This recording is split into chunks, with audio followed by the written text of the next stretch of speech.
Bonjour, je m'appelle Griffin Morgan, j'ai 33 ans. J'habite à Sacramento, en Californie. Ou plutôt, je m'installe temporairement chez mes parents, là où je suis né et j'ai grandi.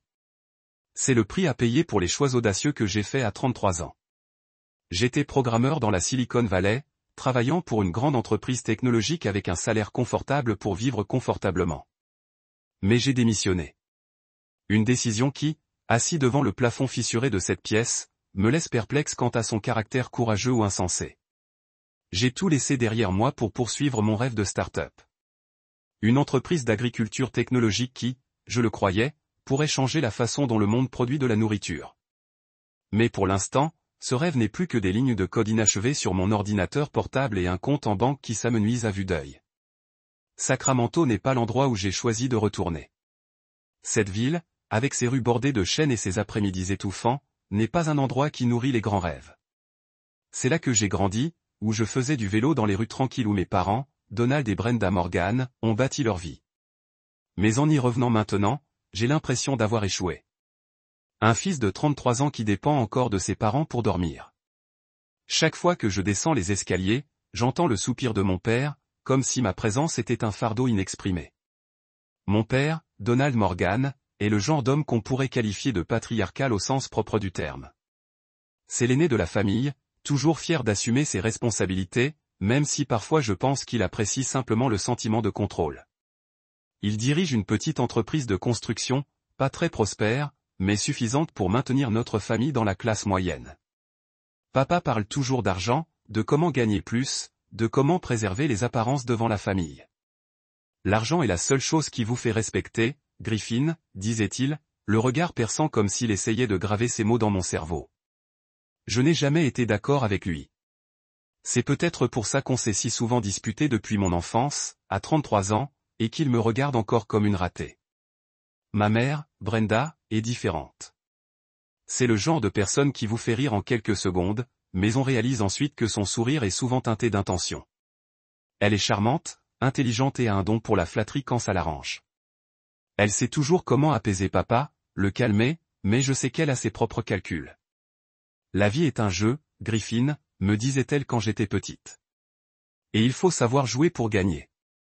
Je ne sais pas exactement à quel jeu elle joue, mais j'ai toujours eu l'impression qu'elle se tenait à distance de moi, comme si je faisais partie de son plan, mais jamais au centre. Et puis il y a mon grand-père, Harold Morgan, que je n'ai rencontré que quelques fois dans ma vie. Il a 82 ans et vit dans un immense ranch dans l'Idaho, à une longue distance de Sacramento. Enfant, mes parents m'emmenaient rarement lui rendre visite. Ils étaient toujours occupés, tandis que j'étais absorbé par l'école, les amis et mes rêves d'enfant de devenir astronaute ou programmeur de génie. Mes souvenirs de grand-père sont flous, juste l'image d'un homme grand et dégingandé aux cheveux blancs, assis dans un vieux fauteuil sur le porche de son ranch, le regard fixé sur des champs de maïs à perte de vue. C'est un homme peu bavard, mais son regard avait toujours une telle perçante qu'il semblait lire dans les pensées de chacun. Je ne suis pas proche de lui, et cela me fait culpabiliser, surtout depuis le décès de ma grand-mère il y a 6 mois. J'ai pensé à l'appeler, mais j'hésite toujours. Ma vie est déjà assez chaotique comme ça. Tout a basculé un samedi après-midi, alors que j'étais assis dans ma chambre à lutter contre un bug de codage qui me rendait dingue depuis la semaine.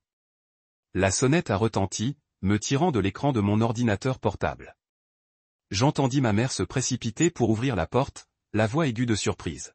« Oh, papa, pourquoi ne nous as-tu pas prévenu de ta venue ?» Je fronçai les sourcils, me demandant qui pouvait bien rendre ma mère si excitée. En descendant les escaliers, je vis grand-père Harold debout dans le salon, appuyé sur sa canne, son vieux chapeau de cow-boy légèrement incliné sur la tête. Il paraissait beaucoup plus âgé que la dernière fois que je l'avais vu, mais ses yeux, vifs et déterminés, restaient inchangés. « Griffin » m'appela-t-il d'une voix basse mais ferme. « Tu as tellement grandi. » J'eus un sourire gêné, ne sachant que dire. Grand-père n'est pas du genre à faire des câlins ni à être sentimental, alors je me contentai d'acquiescer et de l'inviter à s'asseoir. Ma mère s'affairait à préparer les boissons tandis que mon père, tout juste rentré du bureau, regardait grand-père avec un mélange de surprise et de lassitude. « C'est une raison importante qui t'amène ici, papa ?» demanda-t-il en essayant de paraître poli, mais je percevais la tension dans sa voix. Grand-père ne répondit pas tout de suite. Il s'assit dans le vieux fauteuil du salon, tapotant légèrement sa canne comme s'il pesait quelque chose. Puis il parla lentement et distinctement. Je veux une réunion de famille. Appelle Philippe et Léna. Il y a quelque chose dont nous devons discuter. Philippe est mon oncle, le deuxième fils de grand-père, qui vit au Texas. Léna est ma tante, la cadette, installée dans l'Oregon. Je ne les ai pas beaucoup vus, mais je sais que la famille Morgan n'est pas du genre à se réunir facilement. Chacun a sa vie et ce qu'on appelle les liens familiaux ici est souvent éclipsé par des intérêts personnels. Mes grands-pères avaient parlé et personne n'osait discuter. Mon père appela oncle Philippe et tante Léna et, quelques jours plus tard, ils étaient à Sacramento. La réunion de famille eut lieu un vendredi soir dans la salle à manger de mes parents. L'air était lourd, malgré les efforts de maman pour l'alléger avec un buffet de grillades et de vin. Oncle Philippe, un homme corpulent à la voix tonitruante, était assis à côté de tante Léna, menu mais au regard aussi perçant que celui de grand-père. Mon père, assis au bout de la table, s'efforçait de faire autorité tandis que maman continuait à verser du vin avec un sourire gêné. Je me suis assis dans un coin, me sentant à l'écart parmi cette famille que je n'avais jamais vraiment comprise. Grand-père s'est levé, s'appuyant sur sa canne, nous regardant chacun.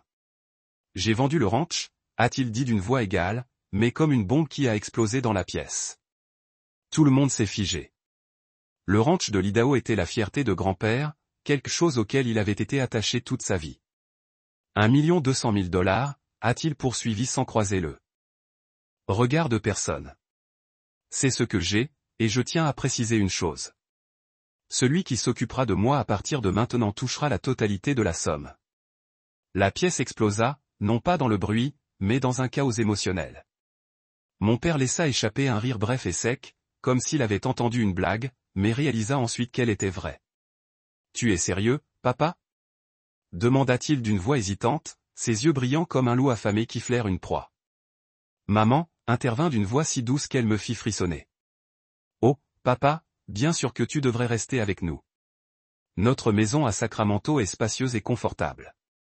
Tu seras plus heureux ici que partout ailleurs. » Elle se pencha vers grand-père, le sourire radieux, mais je savais que c'était le sourire de quelqu'un qui venait de saisir une opportunité qui allait changer sa vie.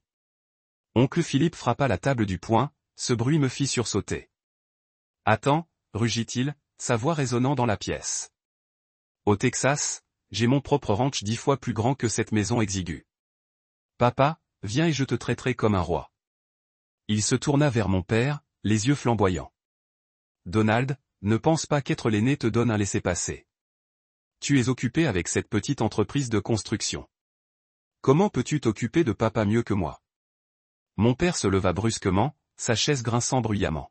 « Philippe, comment oses-tu » cria-t-il, le visage rouge. « Tu vis dans ce Texas infesté de moustiques et ravagé par les tempêtes de sable. Comment peux-tu t'occuper de papa? Il a besoin de stabilité. D'un endroit convenable comme Sacramento, pas de ton écurie. » Je n'avais jamais vu papa aussi en colère, mais je savais qu'il ne défendait pas seulement grand-père.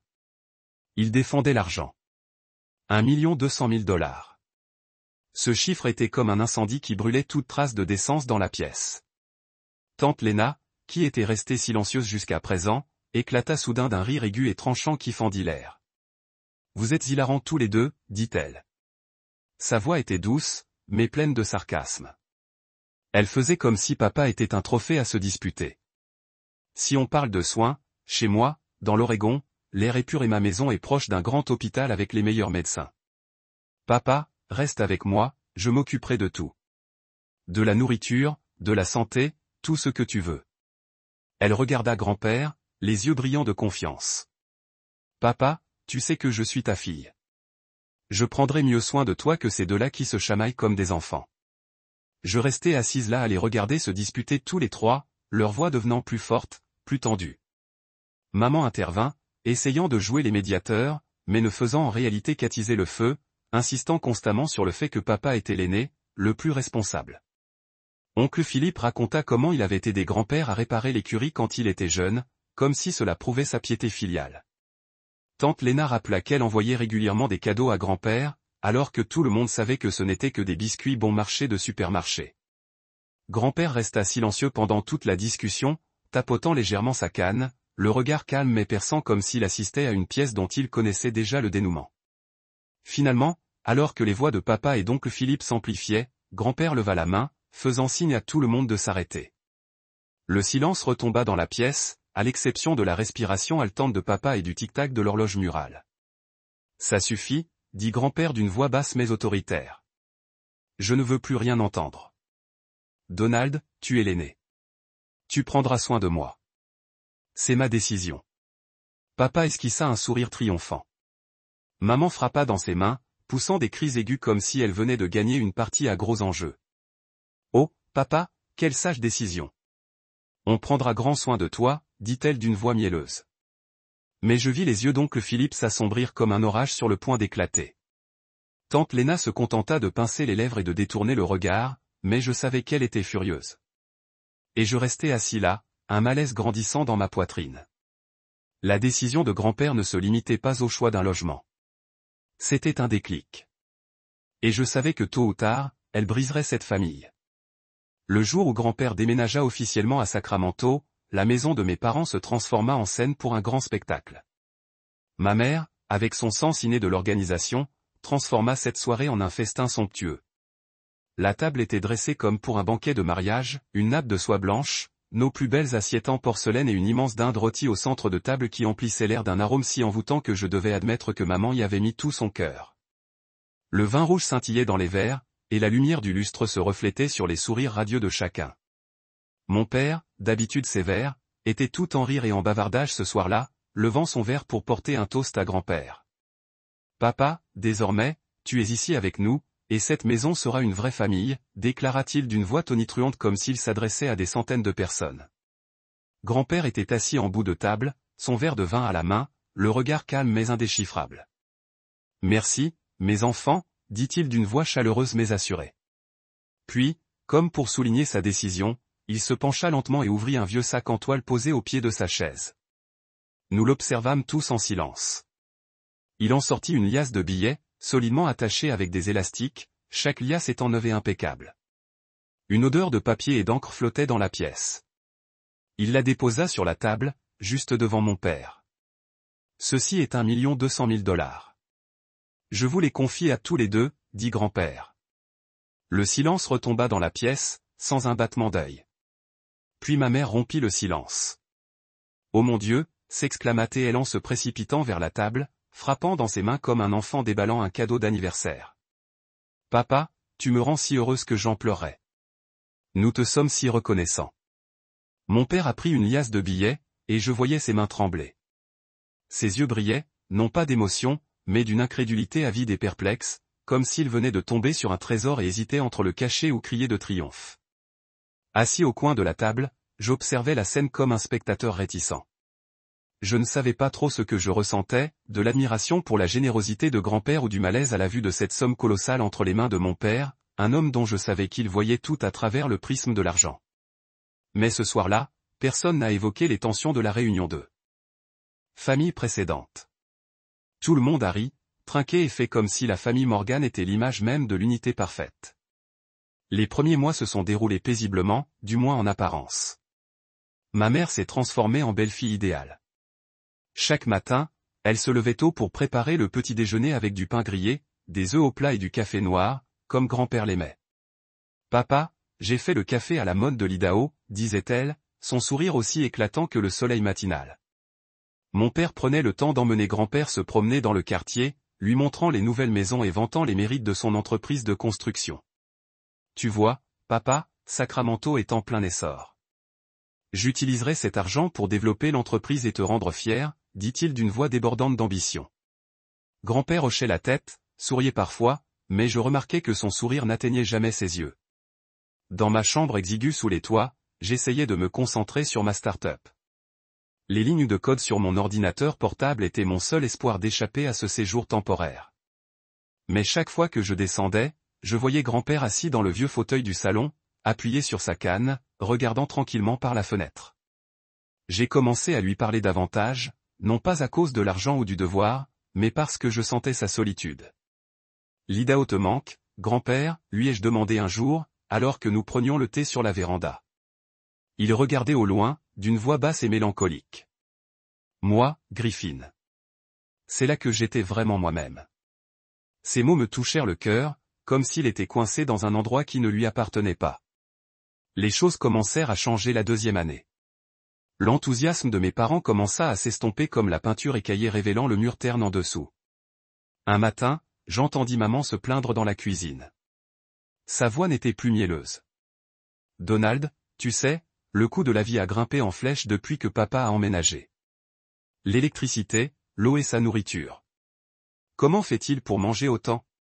Papa, examinant les factures, hocha la tête. « Oui, c'est cher, mais ne t'inquiète pas, cet argent couvrira tout. » Il jeta un coup d'œil rapide vers le salon où grand-père était assis, comme pour s'assurer qu'il n'avait pas entendu, mais je savais qu'il l'avait entendu. Je vis sa main se resserrer autour de sa canne, une lueur de douleur dans le regard. À partir de ce moment-là, l'attitude de mes parents devint plus manifeste. Maman arrêta de préparer le petit déjeuner, laissant à la place une boîte de céréales bon marché sur la table. « Papa, sers-toi. »« Je suis trop occupée, » disait-elle sèchement, comme si grand-père était un locataire indésirable. Papa commença à se plaindre ouvertement. « Papa, as-tu laissé la télé allumée toute la nuit ? La facture d'électricité de ce mois-ci est exorbitante. » Il s'exclama d'un ton sec lors d'un dîner. Au début, grand-père essaya de tenir bon. Un jour, quand maman le gronda pour avoir renversé de l'eau sur son nouveau tapis, il se leva d'une voix ferme. « Brenda, j'ai donné $1 200 000 à Donald. Ne me traite pas comme une profiteuse. » Maman se figea, puis esquissa un sourire narquois. « Papa, cet argent est là pour prendre soin de toi, pas pour que tu fasses ce que tu veux. » Papa intervint d'une voix froide. « Exactement, papa. Cette maison a des règles, et tu dois les respecter. D'ailleurs, qui sait combien de temps tu vivras. Ton million ne suffira peut-être même pas. » Je restai planté là, le cœur battant, envie de crier, mais incapable de le faire. Grand-père regarda mes parents, le regard mêlé de colère et de déception, mais il se détourna en silence. Petit à petit, grand-père se lassa. Les petites disputes à la maison se multiplièrent, mais il cessa de riposter. Un jour, alors que je le voyais assis seul dans le salon, regardant par la fenêtre comme s'il regrettait l'Idaho, « Tu n'es pas fatigué, grand-père ?» demandai-je en m'asseyant à côté de lui. Il eut un sourire triste. « Moi si, Griffin.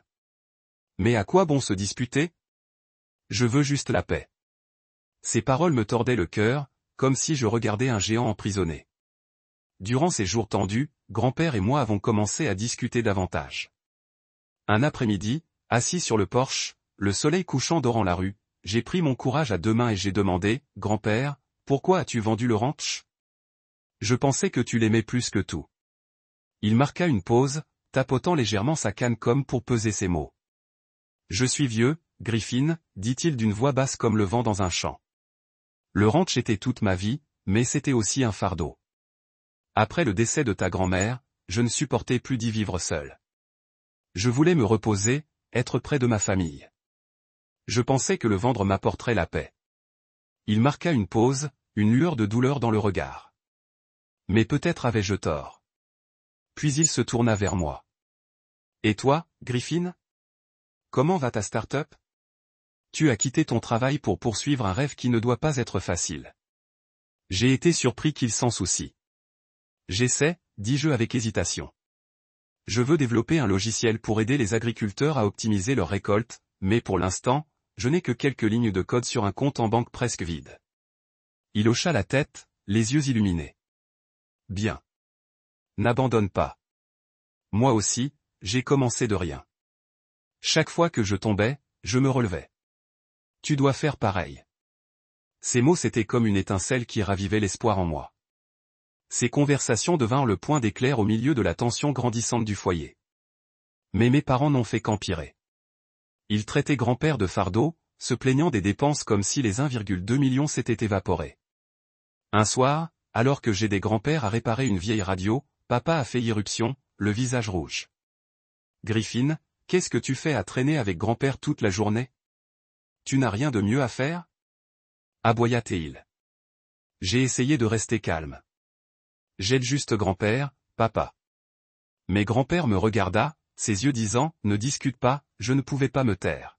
« Toi et maman, vous le traitez mal, dis-je, la voix tremblante de colère. Ce n'est pas un fardeau. C'est lui qui t'a donné une fortune. Papa eut un sourire narquois. Toi, le pique-assiette, tu oses me dire comment vivre. Maman intervint. Griffin, ça suffit. Tu n'as pas le droit de parler dans cette maison. Leurs paroles m'ont exaspéré, mais j'étais impuissante. Cette nuit-là, je me tournais et me retournais sur le vieux lit de la chambre mansardée, les yeux fixés sur le plafond fissuré, avec l'impression que le monde s'écroulait autour de moi. Les mots de mes parents résonnaient dans ma tête. Échec du profiteur. Ils ont entaillé mon orgueil comme des couteaux. J'étais programmeur dans la Silicon Valley, en Californie, avec un bon travail et un avenir prometteur. Et pourtant, j'étais là, à 33 ans, vivant au crochet de mes parents, sans le sou et sans perspective. Ma start-up, le rêve sur lequel j'avais tout misé, n'était encore que des lignes de code inachevées sur mon ordinateur portable et un compte en banque presque vide. Je ne me sentais pas différente de grand-père, piégé, méprisé dans ma propre famille. Le lendemain matin, j'ai fait mes valises. Juste un sac à dos avec quelques vêtements, mon ordinateur portable et un carnet rempli d'idées de start-up. Je ne pouvais pas rester une minute de plus dans cette maison. En descendant les escaliers, j'ai vu grand-père assis dans le salon, une tasse de bière froide à la main. Un café. Il leva les yeux, se demandant où j'allais. Je ne peux plus rester ici, grand-père, dis-je d'une voix forte. Je ne peux pas voir papa et maman te traiter comme ça. Grand-père ne dit rien, hocha simplement la tête. Mais je vis une lueur de douleur dans ses yeux. Fais attention, Griffin, dit-il d'une voix basse. La vie n'est pas facile, mais il faut être fort. Je quittai la maison de mes parents, le cœur lourd, mais aussi soulagé. J'ai loué une petite chambre dans une banlieue de Sacramento, à peine assez grande pour un lit simple, une table branlante et une armoire ébréchée. C'était bon marché, mais je devais quand même rassembler mes maigres économies pour payer le loyer. La chambre sentait le moisi et la fenêtre grinçait à chaque fois que je l'ouvrais, mais au moins, elle était à moi. Je n'avais plus à subir les paroles dures de mes parents ni à voir grand-père traité comme un invité indésirable. Mais la vie ne s'améliora pas. Ma start-up était toujours au point mort. J'ai commencé à travailler de nuit comme livreur pour joindre les deux bouts. Rencontre. Ces longues nuits, à conduire dans les rues tranquilles de Sacramento, j'avais le temps de penser à grand-père, à mes parents, à mes rêves. Certains soirs, j'étais si épuisé que j'avais envie d'abandonner. Mais ensuite, je me souvenais des paroles de grand-père. Chaque fois que je tombais, je me relevais. Je me disais qu'il fallait continuer, ne serait-ce que pour prouver que je n'étais pas l'échec que mon père prétendait. Je gardais contact avec grand-père par de brefs appels téléphoniques. Il ne disait pas grand-chose, mais je percevais la lassitude dans sa voix. « Tout va bien, grand-père » demandai-je, sachant que la réponse ne serait jamais honnête. « Je vais bien. »« Ne t'inquiète pas pour moi » disait-il. Mais sa voix était fragile, comme s'il cachait sa douleur. Je voulais faire quelque chose pour lui, mais je n'avais rien à offrir. Juste moi-même, un rêveur au chômage dont l'ambition s'estompait. Les premiers mois dans la chambre louée furent un tourbillon d'épuisement sans fin. Je travaillais jour et nuit à coder pour ma start-up et à livrer des colis jusqu'à tard. La chambre devint une nouvelle sorte de prison, non pas à cause de mes parents, mais à cause de ma situation. J'ai commencé à douter de moi-même. Étais-je en train de poursuivre un rêve illusoire? Étais-je vraiment capable de concrétiser mon idée de logiciel agricole? Ces questions me hantaient, surtout les soirs de pluie où le bruit de l'eau qui s'écoulait par une fuite du toit me rappelait mon échec. Un jour, j'ai décidé d'aller chez mes parents, non pas pour les voir, mais pour prendre de mes nouvelles. En entrant, je l'ai trouvé assis seul dans le salon, appuyé sur sa canne, le regard vide, regardant par la fenêtre. Mes parents n'étaient pas là, et j'étais soulagé. « Je suis venu te voir, grand-père » dis-je en forçant un sourire. Il me regarda, ses yeux s'illuminant légèrement, mais toujours teintés de tristesse. « Tu vas bien, Griffin » demanda-t-il d'une voix basse, mais attentionnée. J'ai hoché la tête, même si nous savions tous les deux que c'était un mensonge. Nous nous sommes assis, sirotant un café en silence. Puis grand-père a pris la parole de manière inattendue. « Griffin, as-tu déjà pensé à abandonner ton rêve ?» Sa question m'a prise au dépourvu. Je ne m'attendais pas à une question aussi profonde. « Oui, grand-père » ai-je admis d'une voix douce. Certains jours, j'ai juste envie de retourner à mon ancien travail, de vivre une vie plus facile. Mais je me dis que si j'abandonne, je ne serai pas différente de papa. Je ne vis que pour l'argent, pas pour la passion.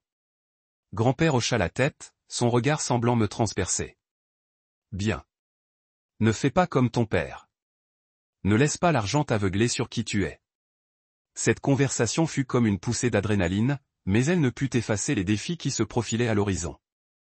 Je continuais à travailler, à livrer, mais mes pensées allaient toujours à grand-père. Je m'inquiétais pour lui, craignant qu'il endure plus qu'il ne le laissait paraître. Dans les mois qui suivirent, je me suis investi dans mon travail, essayant de perpétuer mon rêve. J'ai fait quelques progrès avec la start-up. Un investisseur potentiel a accepté de me rencontrer, sans rien me promettre. Mais chaque fois que je pensais à grand-père, une douleur aiguë me transperçait. Je savais qu'il vivait dans une maison qui n'était plus un foyer, avec des gens qui ne le voyaient que comme un moyen de gagner de l'argent. Je voulais le sortir de là, mais je n'avais rien. Pas d'argent, pas de maison, même pas d'avenir assuré. Un soir d'orage, je suis rentré d'une livraison, trempé et épuisé, mes chaussures puant l'eau de pluie et la boue. Je me suis effondré sur le vieux lit, essayant de fermer les yeux et d'oublier la fatigue quand mon téléphone a vibré. J'ai regardé l'écran, pensant que c'était peut-être une commande en retard, mais c'était le numéro de grand-père. Mon cœur s'est emballé, un sentiment d'angoisse m'a envahi. Griffin. La voix de grand-père était faible et tremblante, comme si chaque mot luttait pour s'échapper de sa gorge. J'ai quitté la maison. Ces mots m'ont transpercé le cœur, si fort que mes jointures sont devenues blanches. Que s'est-il passé? Où es-tu? Ai-je demandé, la voix brisée, l'esprit bourdonnant de 1000 questions. Je n'en pouvais plus, Griffin, a dit grand-père, sa voix étranglée comme s'il retenait des larmes que je savais qu'il ne montrerait jamais. Donald et Brenda, ils ne me voient plus comme leur père. Ils me traitent de fardeau, disent que je leur coûte de l'argent, que je leur gâche la vie. Il s'est arrêté et je l'ai entendu prendre une profonde inspiration tremblante, essayant. Pour se calmer. Une colère brûlante et incontrôlable m'envahit. Ils n'ont pas le droit de dire ça. J'ai failli craquer. Tu leur as tout donné. Tu as sacrifié ton ranch. Comment ose-t-il te traiter ainsi? Mais grand-père soupira, sa voix s'éteignant. Je ne sais plus. J'ai appelé Philippe, mais il a dit que j'avais choisi la mauvaise personne. J'ai appelé Lena, mais elle m'a dit que son mari ne me laisserait pas rester. Je n'ai plus personne, Griffin, à part toi. Ces mots étaient un coup de poignard, à la fois douloureux et lourd de responsabilité. Oncle Philippe et tante Lena, ceux qui se battaient autrefois pour prendre soin de lui à cause des 1,22 million de dollars, lui tournaient maintenant le dos comme s'il ne valait rien. Où es-tu? Demandai-je d'une voix tremblante, mais résolue. Dans un petit motel près de la gare routière, répondit-il faiblement. Je ne voulais pas te déranger, Griffin, mais je ne sais pas où aller. Et je n'ai plus un sou. Ces mots ont brisé toutes mes barrières. Mes yeux me piquaient. Attends-moi, grand-père, ai-je dit d'une voix ferme malgré la tempête intérieure. J'arrive tout de suite. J'ai enfilé ma veste trempée, pris mes clés et me suis précipité dehors sous la pluie qui tombait comme si elle cherchait à noyer la ville. Une seule pensée me consumait. Il fallait que je ramène grand-père, même si je n'avais qu'une chambre de location exiguë dans un rêve moribond. Le motel dont grand-père m'avait parlé était à la périphérie de Sacramento, un endroit délabré avec une enseigne lumineuse clignotante. À mon arrivée, grand-père se tenait sous l'auvent, appuyé sur sa canne, son vieux chapeau de cow-boy incliné sur la tête. Sa silhouette mince et frêle paraissait minuscule sous la faible lumière jaune, une silhouette solitaire sous la pluie. J'ai couru vers lui, l'ai tiré dans la voiture, le protégeant des gouttes glacées. Ça va, ai-je demandé, la voix brisée par l'inquiétude. Il a hoché la tête, mais j'ai vu. Ses yeux étaient rouges comme s'il avait pleuré. Merci, Griffin, dit-il d'une voix à peine murmurée. Je l'ai emmené dans ma chambre exiguë, louée. Ce n'était ni le ranch de l'Idaho ni la maison confortable de mes parents, mais c'était un endroit où je pouvais lui faire sentir qu'il était aimé. J'ai tiré l'unique chaise sur laquelle il pouvait s'asseoir et j'ai fouillé dans le placard à la recherche d'une serviette sèche. Essuie-toi. N'attrape pas froid, dis-je en forçant un sourire. Grand-père prit la serviette, mais ses yeux restèrent fixés sur la fenêtre où la pluie tombait encore. Je n'aurais jamais pensé que les choses finiraient comme ça, dit-il d'une voix lourde de chagrin. Je pensais que c'est en famille que je trouverais la paix. Ces paroles me déchirèrent le cœur. Je m'assis par terre à côté de lui, ne sachant que dire. Je suis désolé, grand-père, murmurai-je. J'aurais dû faire quelque chose pour toi plus tôt. Il secoua la tête en tapotant légèrement sa canne. Ce n'est pas ta faute, Griffin. Tu es le seul dans cette famille à me voir encore comme une personne. Ces paroles étaient à la fois douloureuses et étrangement réconfortantes. Je savais que je n'avais pas grand-chose, mais je ferais tout pour le protéger. Les jours suivants, grand-père et moi avons commencé une nouvelle vie dans cette minuscule chambre louée. Je lui ai donné le lit tandis que je dormais sur un vieux matelas à même le sol. Chaque matin, je préparais du café noir, la seule chose qu'il aimait, je le savais. Et nous prenions le petit déjeuner ensemble. Généralement juste du pain avec du beurre de cacahuète, mais il ne se plaignait jamais. C'est bon, Griffin, disait-il, un léger sourire aux lèvres. Même si je savais qu'il essayait de me remonter le moral. Notre vie n'était pas facile. Loyer, nourriture et petites dépenses rapidement. J'ai englouti le peu d'argent que je gagnais grâce aux livraisons. Ma start-up a cependant connu des difficultés. Je passais toutes mes nuits à coder, à essayer de perfectionner le logiciel. Certaines nuits, je veillais à regarder grand-père dormir sur le lit grinçant, me demandant si je faisais bien les choses. Je voulais lui offrir une vie meilleure, mais je n'avais que de la détermination et un rêve inachevé. Un soir, alors que nous mangions un simple dîner de nouilles instantanées et de légumes, grand-père m'a soudain demandé, « Griffin, regrettes-tu parfois de m'avoir accueilli ?» Je me suis figé, stupéfaite qu'il puisse penser ça. « Non, grand-père, » ai-je répondu fermement. Mon seul regret est de ne pas l'avoir fait plus tôt. Il m'a regardé, les yeux brillants comme s'il avait trouvé une lueur d'espoir. « Tu me ressembles plus que tu ne le penses, » a-t-il dit d'une voix chaleureuse. Têtu, mais avec du cœur. Ces conversations sont devenues des éclairs dans nos journées difficiles. Grand-père a commencé à me raconter sa vie, comment il avait bâti son ranch en Idaho à partir de rien, les moments où il avait failli tout perdre à cause de la sécheresse ou des dettes. Il fut un temps où je pensais que je n'y arriverais pas, m'a-t-il dit, le regard perdu. Mais chaque fois que je tombais, je trouvais le moyen de me relever. Tu dois faire ça aussi, Griffin. Ces mots ont été comme un feu, ravivant ma détermination à continuer malgré les tentatives de la vie pour m'écraser. Je me suis confié à lui aussi. Je lui ai parlé de ma start-up, de mon rêve de créer un logiciel pour aider les agriculteurs à optimiser leurs récoltes.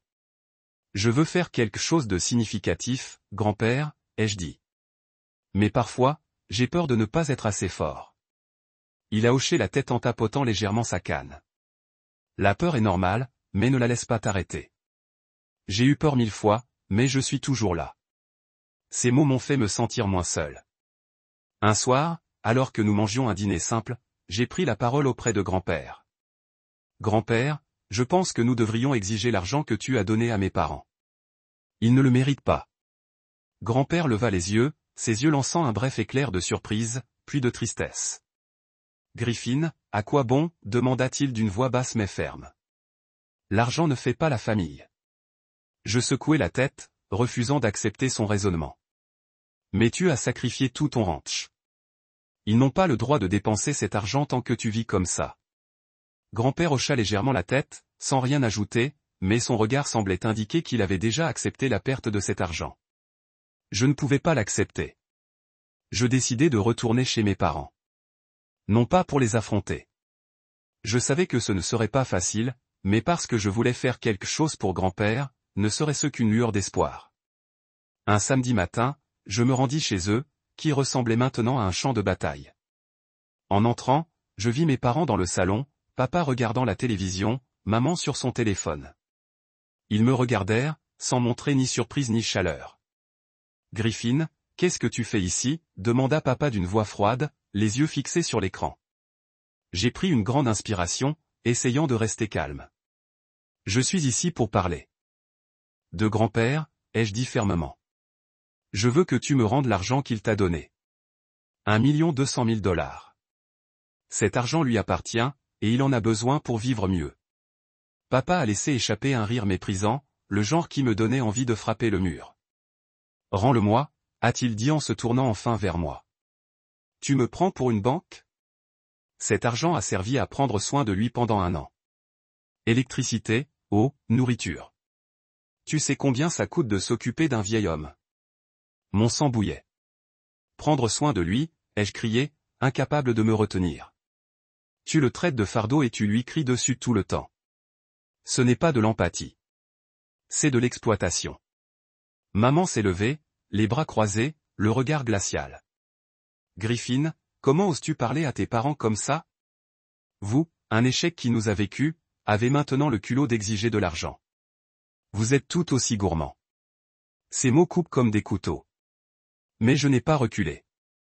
Grand-père vous a donné tout ce qu'il avait, et vous le traitez comme un passif. Il vit dans une chambre louée délabrée avec moi pendant que vous dépensez son argent. Tu ne ressens pas de honte? Papa a tiré sur ses pieds, le visage rouge de colère. Ferme la bouche, rugit-il, pointant mon visage. Je m'occupais de lui pendant 1 an, mettez tout cet effort, et qu'avez-vous fait? Tu es juste un gamin inutile pour poursuivre ta stupide start-up. Mon cœur avait l'impression d'être écrasé, mais je ne m'arrêtais pas. Si tu ne rends pas l'argent, je trouverai un moyen de me rapprocher de grand-père. Essayez que vous avez déjà obtenu une victoire.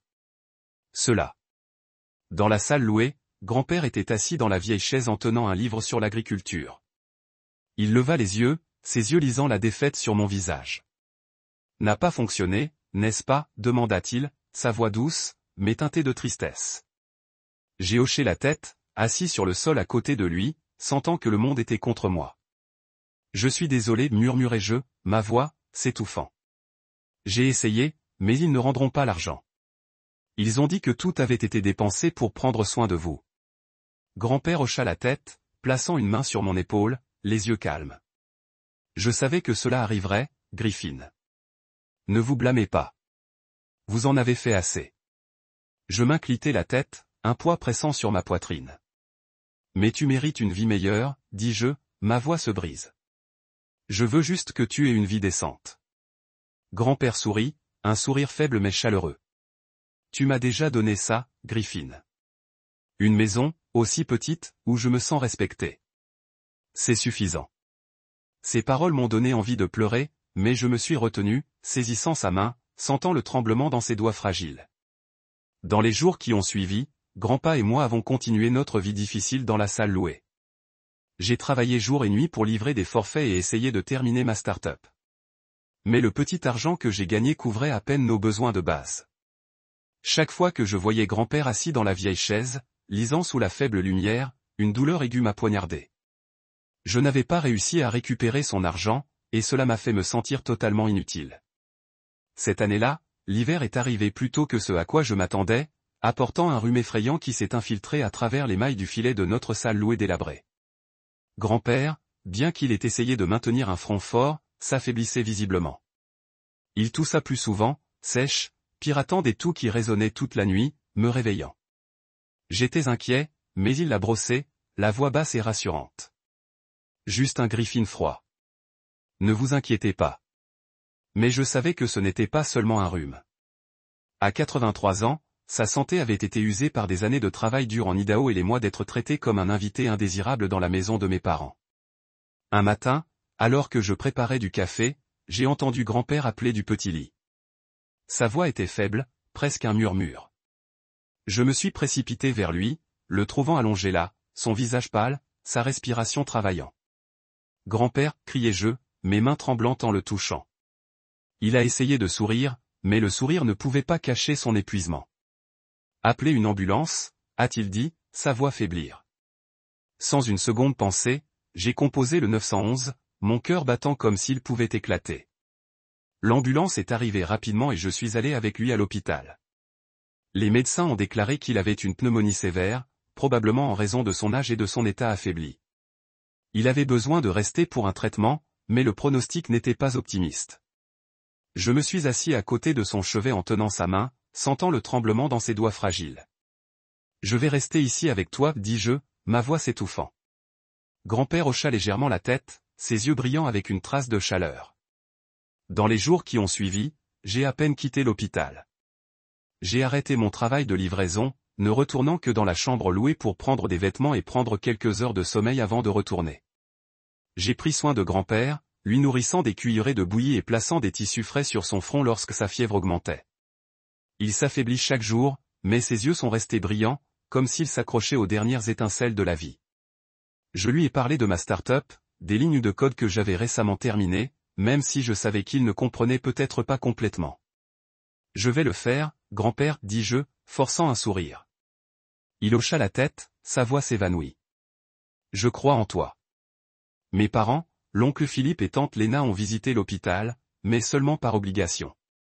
Papa est venu, s'est tenu à la porte, a posé quelques questions préfinvantes, puis est parti pour une réunion.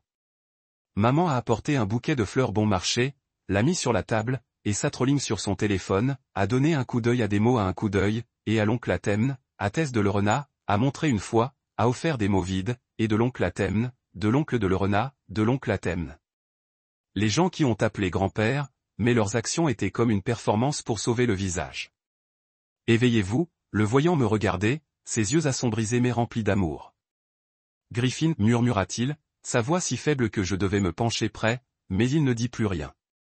Ses yeux se refermèrent, sa respiration ralentit, puis s'arrêta. Je me figeai, appelant son nom, le secouant, mais il n'a pas répondu. Grand-père, l'homme qui m'a appris sur la persévérance et l'amour, s'est échappé dans mes bras sans un dernier mot. Je me suis assis là le tenant, des larmes coulant sur mon visage, incapable de les retenir. Le monde semblait s'effondrer. J'avais perdu grand-père, la seule personne de cette famille qui m'a vraiment compris. Les funérailles ont eu lieu simplement dans une petite église près de l'hôpital. Papa l'a arrangé. Malgré la réception de plus d'1 million de dollars de grand-père, les funérailles qu'il a préparées étaient douloureusement modestes. Un cercueil en pin, quelques fleurs blanches et un bref éloge. Maman, oncle Philippe et tante Léna ont assisté, mais je savais qu'ils étaient là pour des apparences. Ils se tenaient dans un coin se chuchotant, leurs yeux dépourvus de chagrin. Je les ai regardés, me sentant comme si ces gens n'étaient pas de la famille, pas des enfants de grand-père. La semaine après les funérailles, j'ai reçu un appel d'un avocat nommé Monsieur Thompson, qui a dit que grand-pa avait quitté un testament et que je suis demandé à son bureau. Je suis allé, mon cœur lourd, en supposant que grand-père pourrait m'avoir laissé quelques souvenirs, comme sa canne en bois ou le livre agricole qu'il a souvent lu.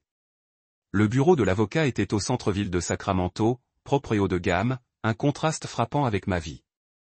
Monsieur Thompson, un homme d'âge moyen avec des lunettes en or, m'a invité à m'asseoir et a ouvert un fichier épais. Griffin Morgan?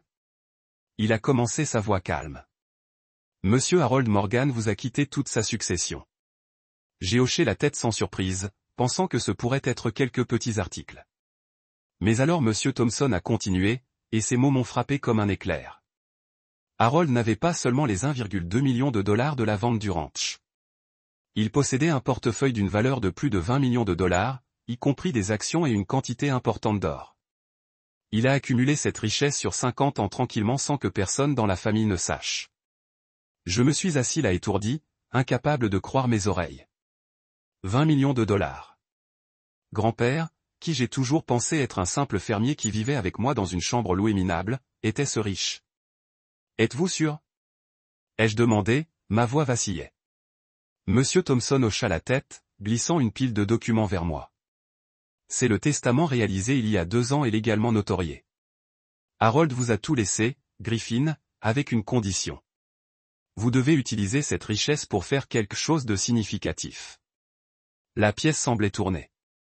J'ai tenu les documents, mes mains tremblantes, l'impression d'être dans un rêve. Mais ensuite, j'ai vu la signature de grand-père, le familière forme, et je savais que c'était réel. Mes parents, Manipu Philippe et Aunt Léna, et je savais que la volonté était réelle.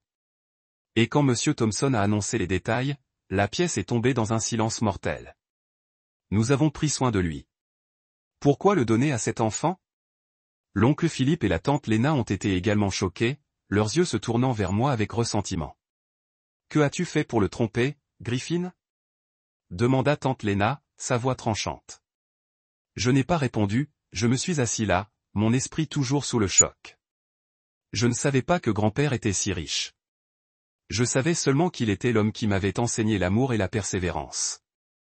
Et maintenant, il m'avait laissé non seulement de l'argent, mais d'une formidable responsabilité.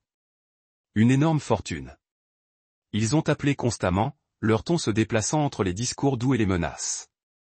Griffin, tu dois en partager avec tout le monde. C'est juste, a déclaré maman par téléphone, sa voix dégoulinant de miel. Mais je pouvais entendre la fausseté. Quand j'ai refusé, papa rugit. Vous pensez que vous avez le droit de tout garder? Je vais vous poursuivre. L'oncle Philippe et la tante Léna n'étaient pas différents, envoyant de longs messages avec toutes les excuses pour réclamer une part. Mais je me suis tenu ferme. Grand-père l'a clairement fait. Celui qui s'occupait de lui aurait tous renversé votre dos. Le grand-père a répondu que je faisais la légalité. Menées parmi lesquelles ne se sont pas complétées par l'immense richesse. En l'honneur du ranch de grand-père, est devenue une entreprise de technologie agricole de premier plan. Pour lutter contre la sécheresse et le changement climatique. Chaque fois que je voyais des données de notre logiciel qui économise une récolte d'agriculteurs, c'était comme si grand-père souriait de quelque part. Mais je ne voulais pas m'arrêter là. Grand-père m'a appris que la vie ne faisait pas que gagner de l'argent. Il s'agissait de créer un sens. J'ai utilisé une partie importante de la richesse pour construire une maison de soins infirmiers appelée Haroldeshaven. Un endroit pour les personnes âgées abandonnées par leur famille, des gens comme grand-pa, jugés des charges. Je l'ai conçu non seulement comme une résidence, mais comme une vraie maison. Chez Haroldeshaven, chaque résident avait sa propre chambre, avait reçu des soins médicaux attentifs et pouvait participer à des activités telles que le jardinage, la lecture ou la narration. Les choses que grand-père aimait. J'ai embauché un personnel dévoué qui a traité les résidents comme une famille, pas seulement un emploi. Le jour de l'ouverture de Haroldeshaven, je me suis tenu devant le bâtiment, en regardant le panneau portant le nom de grand-père, et j'ai senti une larme couler sur ma joue. Je l'ai fait, grand-père, murmurai-je comme s'il était encore à côté de moi. Notre histoire a attrapé de façon inattendue les médias attention. Un journal de Sacramento a publié un article sur notre voyage depuis les journées difficiles de la salle louée à la volonté surprise et comment j'ai utilisé l'argent pour faire une différence. L'article s'est répandu largement partagé sur les réseaux sociaux et j'ai bientôt reçu des centaines de messages de tout le pays. Et les cheveux désordonnés ont couru et ont attrapé ma main. Monsieur Griffin, dit-il Chili. Mon grand-père a également été abandonné. Pouvez-vous vous aider? J'ai regardé le garçon, me sentant comme si je me voyais il y a des années, impuissant contre l'indifférence de ma famille. Je me suis agenouillé, souriant. Amenez votre grand-père ici. Il sera aimé. Le garçon hocha la tête, ses yeux éclaircissants, et je savais que Haroldeshaven n'était pas seulement une maison de soins infirmiers. C'était l'héritage de grand-pa, une place pour le fait de trouver une maison. Mon voyage de freeloader à la tête d'une entreprise technologique et d'une organisation humanitaire. Mais une façon de vivre, une raison de se lever après chaque automne. Devant le paradis de Harold, en regardant les résidents âgés jouer aux échecs sous les chênes, j'ai ressenti une paix que je ne connaissais jamais. Ma start-up était en plein essor. Haroldeshaven était devenue une maison pendant des dizaines, et je savais que je faisais ce que grand-père voulait. J'ai levé les yeux vers le ciel, l'imaginant en souriant. Je l'ai fait, grand-père, murmurai-je. Et pour la première fois depuis des années, je sentais que j'appartenais vraiment quelque part. Chaque jour, j'ai insisté avec mon travail. l'Idaho Grow a dépassé les attentes, devenant une entreprise de technologie agricole de confiance pour les agriculteurs à travers les États-Unis. Haroldeshaven s'est étendu avec une nouvelle installation au Nevada, et j'ai créé un fonds de bourse d'études en grand-père pour soutenir les jeunes qui poursuivent des rêves dans l'agriculture ou la technologie. Mais je ne voulais pas tout faire pour que ce soit pour quelqu'un. Un peu mieux, un soir, debout sur le balcon du bureau d'Idaho Grow, en regardant les lumières scintillantes de Sacramento, j'ai réfléchi à mon voyage de freeloader vivant dans le grenier de mes parents à la tête d'une entreprise technologique et à la crainte que je n'ai pas pensé. Ici, il est resté la flamme guidant mon chemin votre cœur. La vie aura des moments où vous vous sentirez seul, abandonné ou douter de vous-même, mais recherchez ceux qui vous aiment vraiment. Pas pour de l'argent ou un gain, mais pour qui vous êtes. Persévérez avec vos rêves, peu importe à quel point ils semblent distants. Et surtout, faites quelque chose de significatif, pas seulement pour vous-même, mais pour ceux qui vous entourent. C'est ainsi que grand-père a vécu, et c'est comme ça que je choisis de continuer.